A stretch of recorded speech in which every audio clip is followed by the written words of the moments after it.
Hi, I'm Will Newman, a priest at St John's Cathedral, Hong Kong. At this time of the coronavirus, Hong Kong has been doing pretty well up to now in limiting the transmission of the virus. But around the world, people are still dying, and many people here too are still suffering.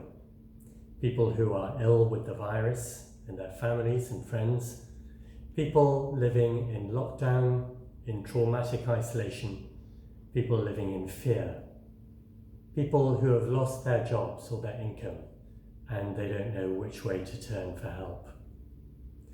The French writer Albert Camus' novel The Plague tells the story of a fictional plague in a town in North Africa in the 1940s. This plague is far more deadly than the coronavirus. It kills almost everyone who becomes infected, until it seems that the plague is controlling the town with fear, holding the town in an evil grasp with no end in sight. But finally, the plague starts to respond to the serum. One by one, the victims start to recover, and gradually the town starts to regain hope. Camus writes, "Once the faintest stirrings of hope became possible, the dominion of the plague was ended." The great Easter stories, Mary Magdalene's encounter with the risen Christ in the garden, doubting Thomas finding faith, and the two disciples on the road to Emmaus, are stories of discovering hope at a time of doubt, defeat, and despair. Discovering hope in desperate times makes all the difference, as Mary learnt in the garden, and the other disciples too.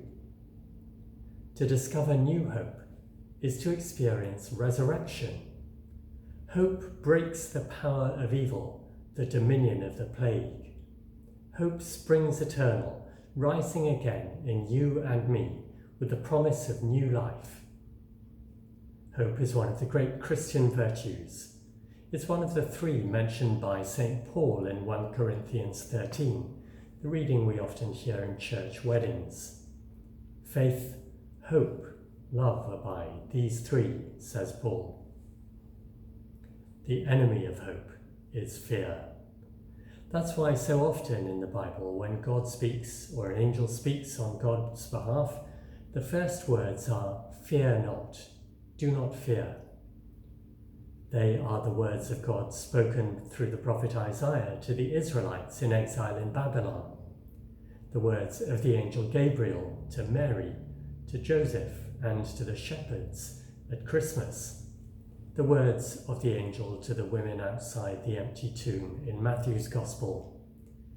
And those words, "do not fear," are the words of Jesus when he hears that the daughter of Jairus has died in Luke's Gospel. They're words that dispel fear and signal the start of hope.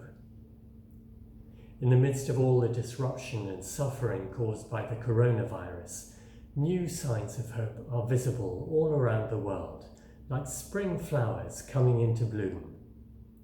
We see that hope in the fresh kindness of friends and strangers, in renewed care and support for the elderly, and in the way so many people are seeing more clearly what is really important: relationships, friendships, and love.